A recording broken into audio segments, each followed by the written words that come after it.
It's been a minute since I've done a Criterion review. Welcome to another one. This is Solaris, which was released in 1972. This is directed by Andrei Tarkovsky, a Russian director and Russian film, classic in Russian cinema. I mean, all of Andrei Tarkovsky's films are considered legendary and absolutely eaten up by the critics. And I bought this one blind. I'd never seen it before. I've heard of the other one, the remake, or the other one that's based on the book, because this story is based on a novel by a Polish writer, the one starring George Clooney I'm talking about. I've heard of it, but never seen that one either, other than like clips here and there, although I was given it on DVD, so eventually I'll be getting to it.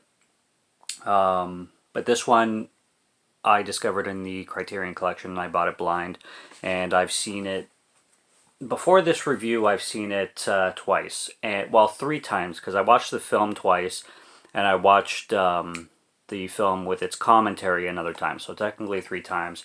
And before that, I think I watched it once or twice. So it's a film that merits rewatch value. So I definitely got, absorbed by the film.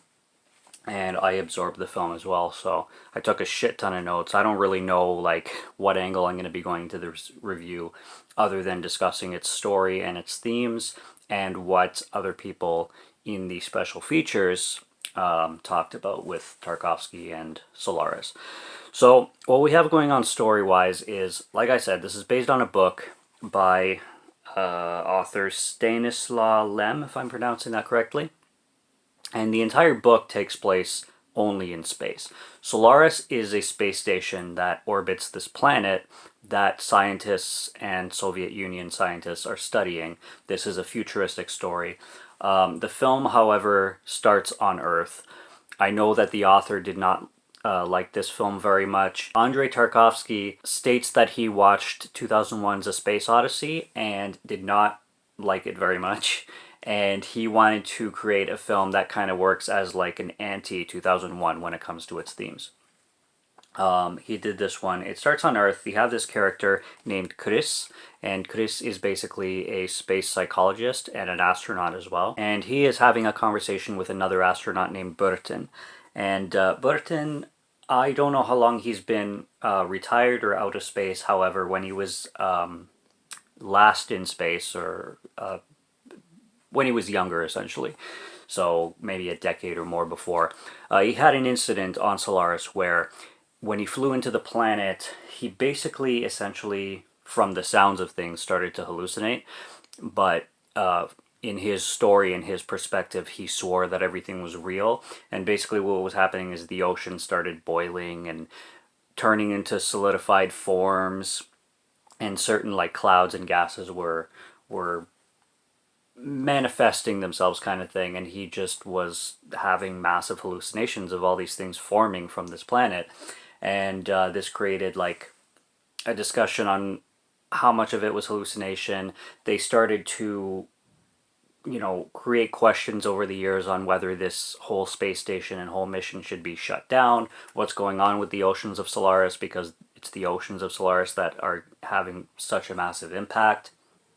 And wondering whether they should, toss radiation into the oceans for reasons I don't really understand why, because I don't know what radiation would do to the water, or how that would help with hallucinations or whatever phenomena is going on with the oceans and this situation. However, Burton, we see like a radio or recorded interview with him, in a sense, and he's explaining all this.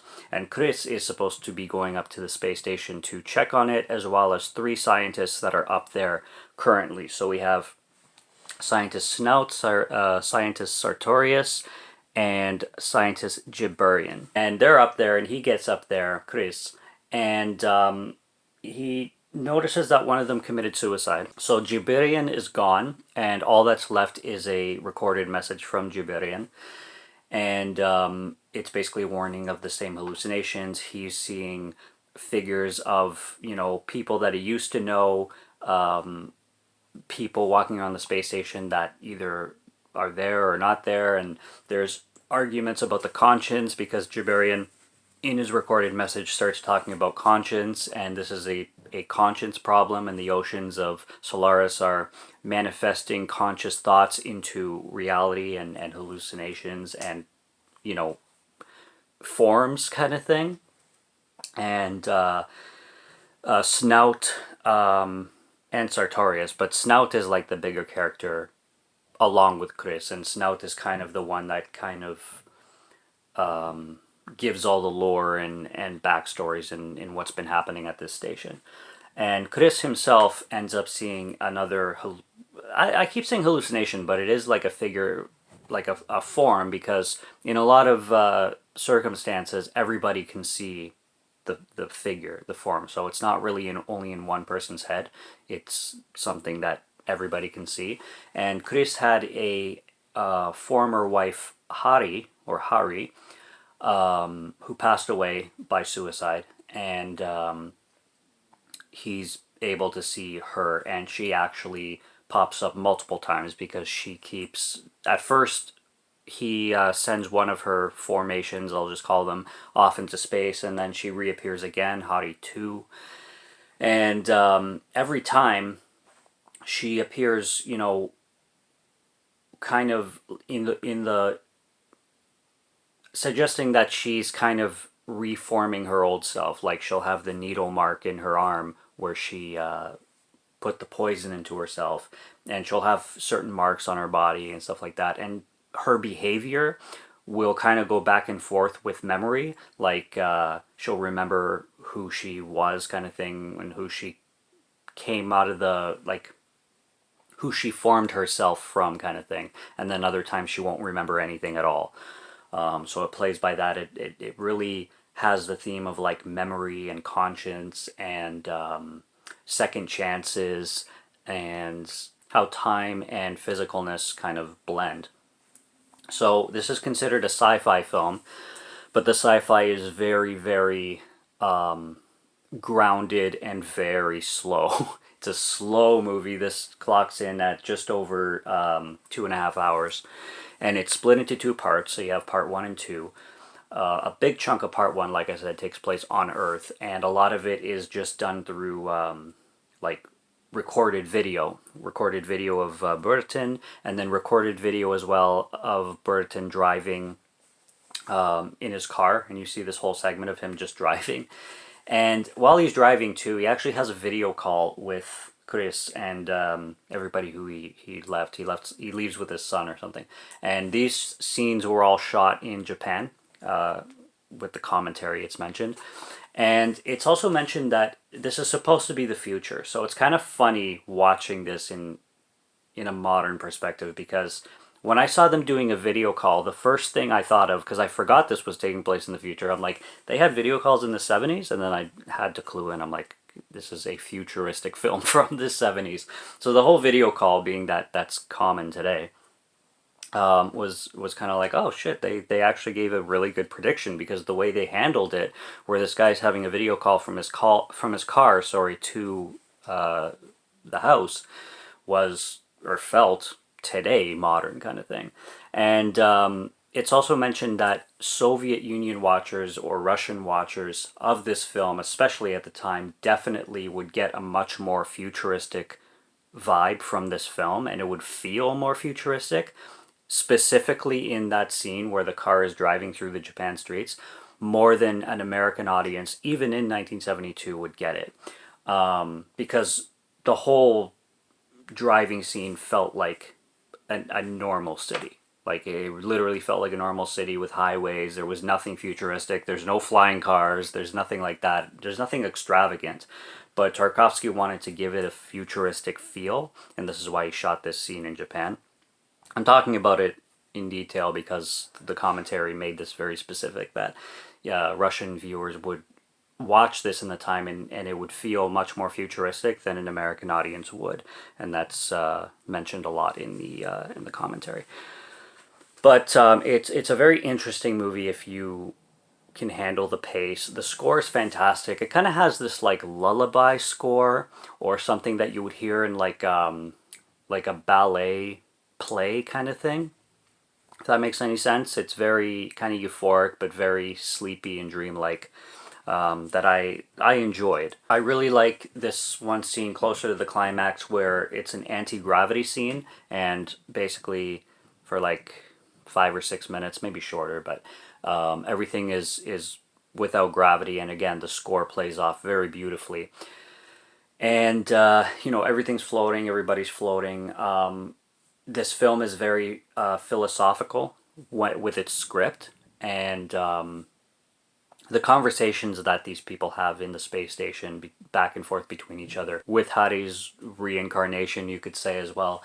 The things they talk about are very deep. It's a hell of a deep film, and I think I mentioned this already, but the author of the book did not like the portrayal of Andrei Tarkovsky's movie of his subject matter very much. However, you can tell what Tarkovsky was doing for it. And because I'm a visual guy, and because I really like style when it comes to films and cinema, not just style over substance, but I'm a really, really big advocate for visual aesthetics and the style of a film. And the film's gorgeous. It's literally like watching like a moving painting. The cinematography is absolutely insane. I think I wrote the cinematographer's name down. If I did, I forget who he is, because I took notes on each interview. There's Natalia Bondarchuk, who plays Hari. She claims that this is her favorite role that she's ever done. So yeah, we've got video interviews with Natalia Bondarchuk, who plays Hari, the cinematographer Vadim Youssef, so I did take some notes with him. Cinematography's out of this world, no pun intended. Art director Mikhail Ramadan, and composer Edward Atramiev. So you do get an interview with the composer as well. And I did read the little bit, because I always do these Criterion reviews without reading the essays and the booklets. I did read the essay by the critic Philip Lupati before doing this review. There is also one, though, by director Akira Kurosawa, giving his appreciation to the film, because Akira Kurosawa really, really loved Tarkovsky and really, really loved this movie specifically. So yeah, the weightless scene is really cool, and then the whole climax of the film. I really, really love the way this film ended and the questions that it leaves you. Now, some of the things I'm going to say will be considered spoilers, so if you really want to check out this film and see its beauty first, go do that, please. But for everybody who's seen the film already, just the way, Chris comes back to Earth, and he's talking to his father again, and his father's in the house, and then just really trippy ass shit starts to happen, and it really starts to turn into a crazy sci-fi film at that moment. And it just raises every question, like why is it raining in the house? Why is there such a mood of sorrow going on currently? Everything just starts to feel very dreamlike and alienated. It starts to get weird, and then the camera pans up to the sky, and you just see an island. And at first I'm like, oh my gosh, don't tell me this movie is turning into like, Earth has been an island the whole time, or like a flat Earth theory or something like that. And I'm like, no.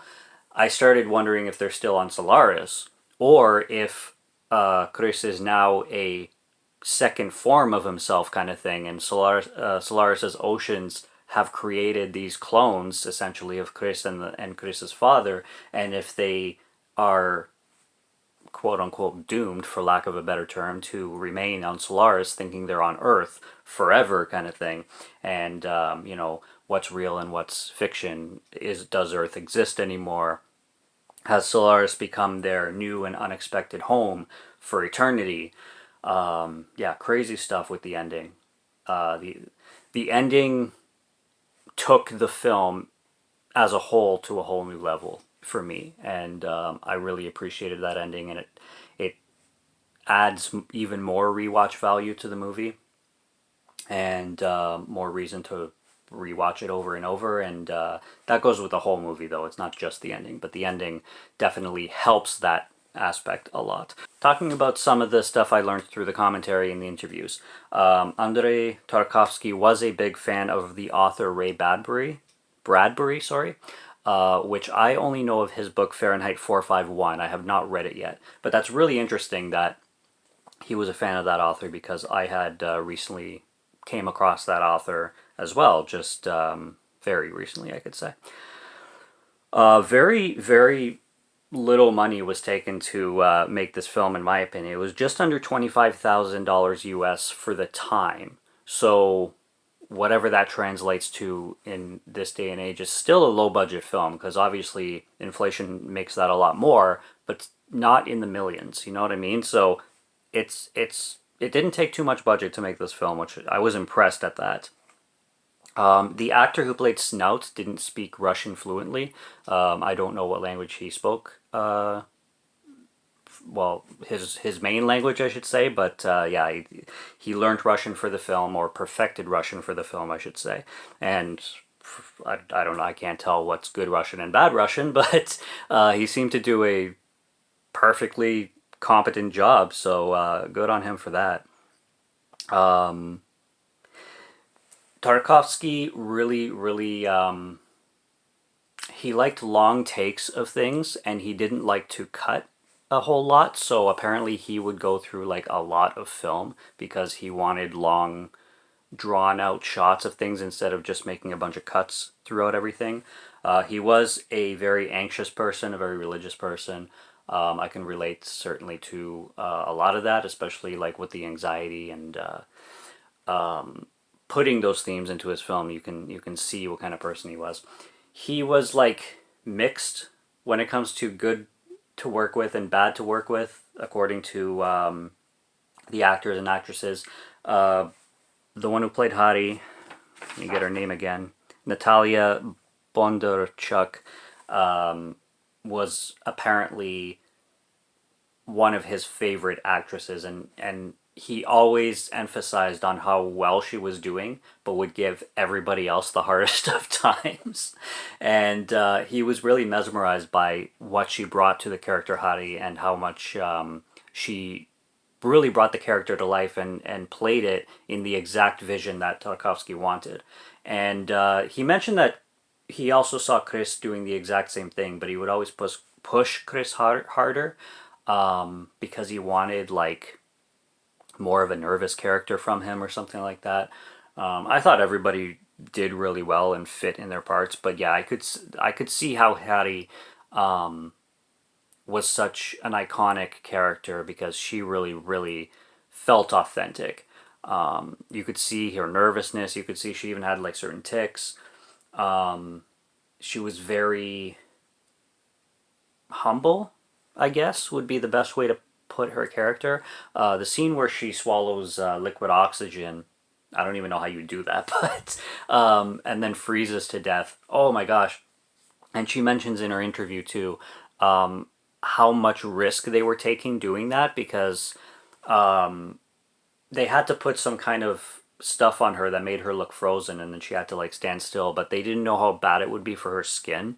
And apparently she said like there was risk of like serious injury during that scene, which is horrible to think of. Like there's nothing I'd sign up for if there's that much risk. I'm sorry, personally. But yeah, like the liquid nitrogen or liquid oxygen scene looked very realistic, and she looked frozen. I mean, like even the sound effects and everything, it's just terrifying stuff. But that whole aspect where she's killing herself, or with the nitrogen, I mean, or oxygen,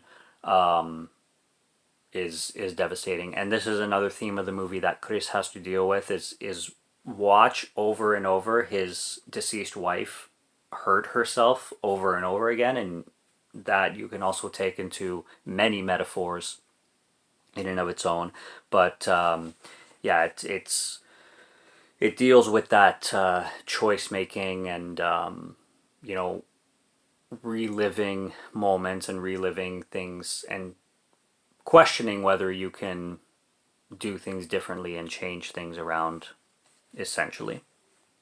Vadim Yusuf, the cinematographer, had a lot of back and forths with Tarkovsky in ideas and stuff like that.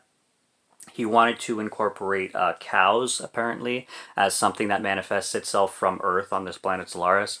But Tarkovsky wasn't really feeling that idea, and they would go back and forth, but in a very professional way, he mentioned. They never had like heated arguments where they would hate each other or anything like that. They would just have heated, passionate arguments about art, and then they would be cool for, the rest of the time afterwards. So I really appreciate hearing that. Mikhail Ramadin, who is the art director, also had some stuff to say. He mentions that this film at the time became Tarkovsky's most popular film in the West for the American and Canadian audiences because of its themes and because of its sci-fi story. It was very, very relatable for a global audience, whereas Andrei Tarkovsky's other films were very Soviet and very targeted towards like a Russian mindset kind of thing and Russian politics and ideas. This one adapted and was appreciated a lot for American audiences as well. Yeah, I mentioned here I was talking about the director being hard on Chris. It was Sartorius' character, the actor who played Sartorius, that he was really hard on because he wanted to keep him in a tense mood and have him in a tense state for him to give the best performance that he could for the movie. One of the most random scenes in this film that I have to bring up is when that little person randomly runs out of I think it's Sartorius's room, and he's trying to hold the door shut because there's something behind it. I'm like, is this going like Alien or something? Like, what the fuck is in that room? And then you just see this little person just like walking all like stumbling out the door and trying to get the hell away, and then he just grabs him and puts him back in the room and closes the door. I'm like, I can't help but laugh because just the whole way it was played out is funny. But and random and like takes you out of nowhere because you expect some like monster or some creature of some kind coming out of the room, but it's just this little person trying to get the hell away. Very random scene. And the most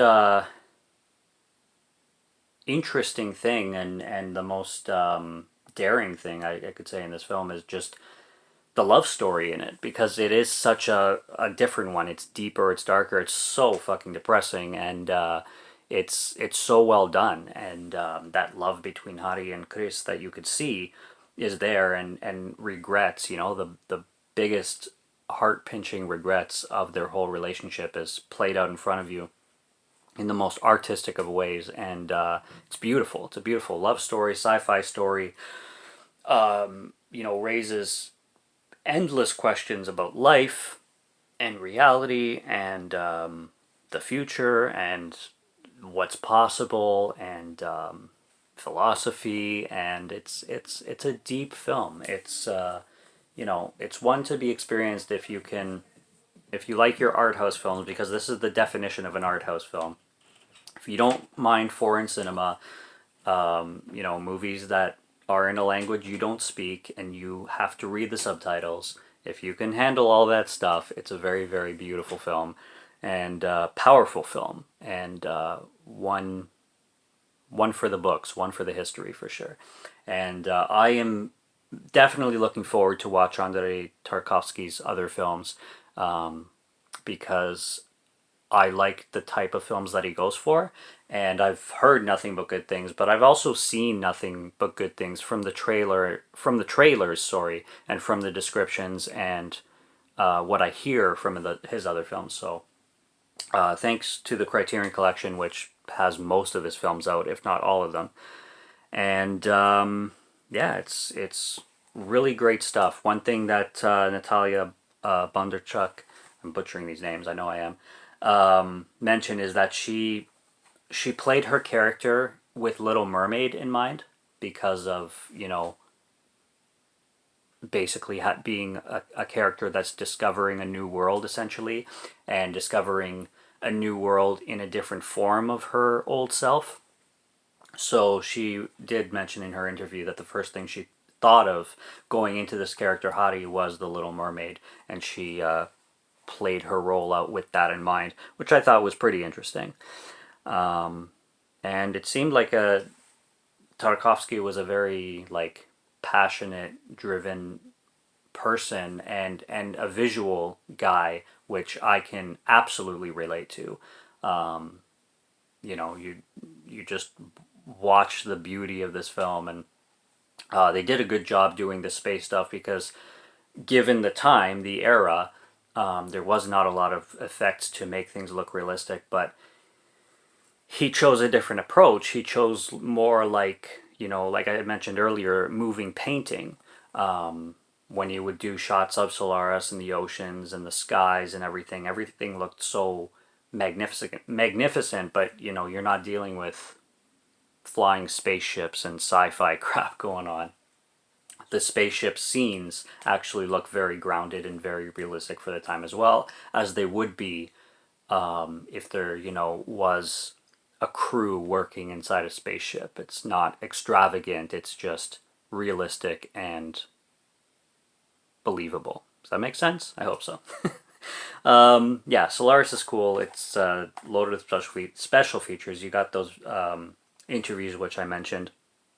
There's a documentary about Stanislaw Lem, the author of the book, which I didn't talk too much about because that documentary is very short and it's just a clip from it, and it didn't give me any valuable information that I felt like talking about. And then there's the commentary. The commentary is by scholars of Andrei Tarkovsky, Vida Johnson and Graham Petrie.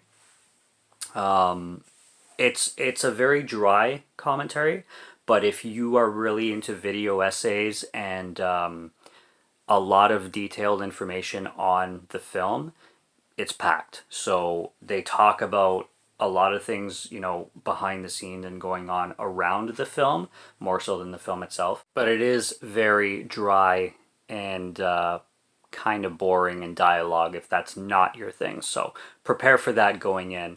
But I strongly recommend the film itself, and I am actually interested in reading the book as well to check out the source material, as well as the George Clooney film. I want to see that take on it too. But that's all I got on Solaris right now. Definitely go check it out and support Tarkovsky, support Russian cinema, and support the Criterion collection, for God's sakes. It is so, so good. If anybody has any thoughts on this film that I missed, there's always the comment section to discuss. And yeah, that's all I got on Solaris. Subscribe to Morgan Film Fan if you like to listen to my voice or if you like my film reviews. I'll be back with more soon, so stay tuned for those. Hopefully I will be back with more Criterion reviews sooner than this one, since the last one. But go check my other Criterion reviews as well. And yeah, check out what's on the channel already. Stay tuned for what's coming. Until next review, have a good one. Take care and cheers.